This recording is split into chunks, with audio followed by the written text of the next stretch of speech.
been 30 years since Japan and China established diplomatic relations in 1972. Mr. Soto, first of all, would you please tell us the historical significance of the establishment of the Japanese-Chinese relations? Certainly, this is the 30th anniversary of the day. As you may know, both Japan and China are celebrating this anniversary, wishing for further strengthened friendship between the two nations. First of all, I would like to point out that Japan and China traditionally and historically enjoyed the most cordial and close relations for many centuries. It was consequently quite unnatural that the two nations were separated for many years after the end of the war in 1945. The post-war circumstances among nations, as well as domestic situations in China, obliged Japan to choose such political course. The re-establishment of our relations has been one of the most important political agenda of the Japanese post-war diplomacy. It has long been cherished by our people themselves too. As a young Foreign Service officer who participated in the event 30 years ago, I still remember the day very clearly when both nations expressed heartfelt congratulations with great excitement. The significance of this historical event is fully explained in the joint communique issued by the two governments on that date between Prime Minister Tanaka of Japan and Premier Zhou Enlai of People's Republic of China. While recognizing the differences of our social systems existing between us, we became convinced of establishing relations of peace and friendship. The normalization of relations and development of good neighborly, friendly relations between the two countries are in the interests of the two peoples and will contribute to the relaxation of tension in Asia and peace in the world.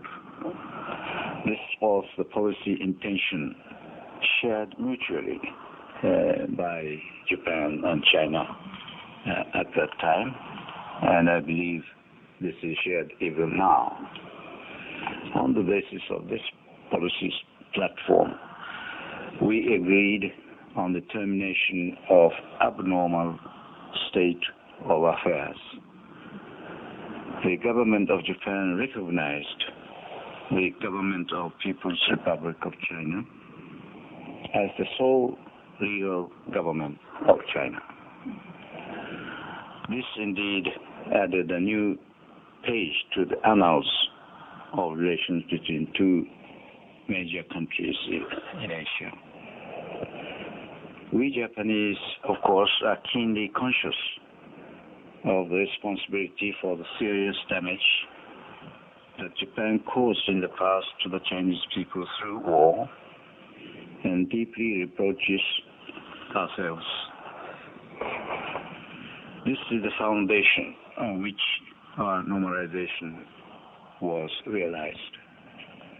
We agreed to establish relations of perpetual peace and friendship on the basis of various principles, such as mutual respect for sovereignty and territorial integrity, and mutual non-aggression, non-interference in each other's internal affairs, equality and mutual benefit and peaceful coexistence. Later in 1978, I had to say, we concluded peace and friendship treaty between the two governments, as we agreed upon by the joint communique in 1972. The people of the two countries should remember these intentions and principles agreed upon between the two governments for the interests of themselves as well as for the interests of Asian people as a whole. As we review the international situations at the time, such as Vietnam War, the normalization of our relations introduced an element of stability, not only for our bilateral relations, but also for the international interests.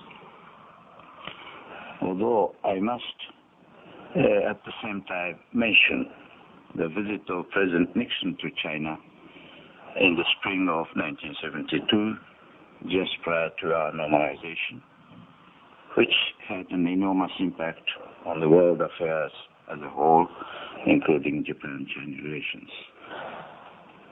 30 years later, we are now enjoying the most prosperous relations in many respects, politically, economically, socially, culturally, etc. I think this is a proof of the significance of our normalizations 30 years ago. The world is interested in the 16th National Congress of the Communist Party of China that is scheduled in November. It's expected that Chinese President Jiang Zemin will announce whether he is going to leave or stay in his address at the Congress. Mr. Sato, which diplomatic issues will be a main focus in the Japanese-Chinese relations in the near future? Well, first of all, whoever will lead the Chinese nation for the next 5 years after the upcoming Party Congress and also the People's Congress next spring, I do not expect any major change of their policies, namely reformation and open policy. This is strongly committed by the Chinese institution, or institutionally they are now obliged to follow this policy orientation. China achieved joining WTO at the end of this last year. They are now preparing various domestic measures so that they faithfully implement the commitment at the entry into WTO. China's economic growth is indeed exceptionally high, about 7 and 8 or even 10% annually. On this account, probably we may confront with each other some thorny economic and trade issues. But this can be solved by pursuing mutually agreeable conversation with them. Recently, China emphasized the importance of regional cooperation. Their active engagement with ASEAN, China, Japan, Korea consultation or dialogue, or monetary cooperation among the Asian nations, to name a few, ongoing agenda. As reported, China is playing an important role in the framework of ASEM, that is to say, an Asian-European dialogue in many ways. Chinese government ratified Kyoto Convention on global warming issues. They are very much positive about the environmental problems and taking a various policy agenda on that account. So the interaction between the two governments and two peoples have been expanding year after year. Political as well as economic contacts and policy consultation have deepened very much. What we need more may be mutual dialogue about security policies or military policies if I may say, or defense policies. I can say that the dialogue in this field has deepened extensively for the last few years already. We know that the problem of Taiwan is basically China's domestic issue, but what may happen between mainland and Taiwan concerns us very much. Of course, peaceful talks between the two, mainland and Taiwan, will lead to an amicable solution. But certainly, this is one of the major, shall I say, issues or concern to us, Japan. We have no, of course, not territorial claims on Taiwan, but our only hope is, of course, Beijing and Taiwan will discuss the matter peacefully. Finally, Mr. Sato, what do both Japan and China need to do to maintain friendly relations in the future? Now, we are in the 21st century already.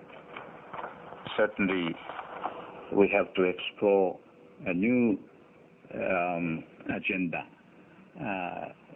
between China and Japan.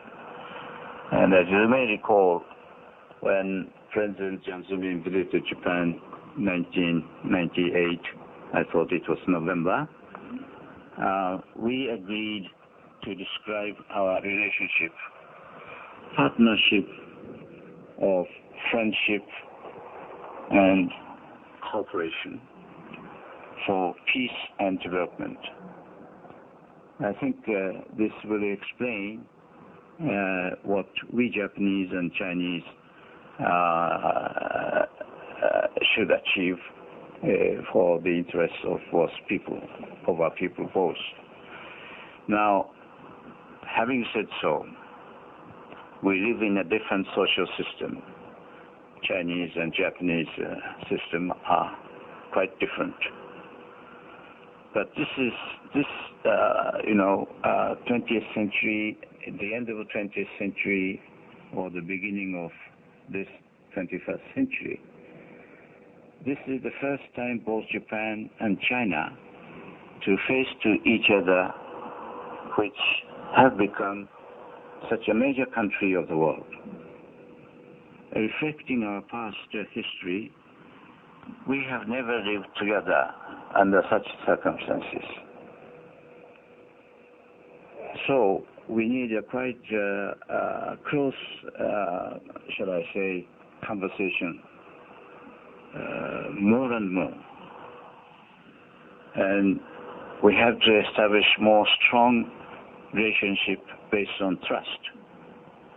One can only rely on good faith, as we remember by our personal contacts, state-to-state relations. This is the same, more or less. So we should emphasize how we can establish between us our relations based on good faith.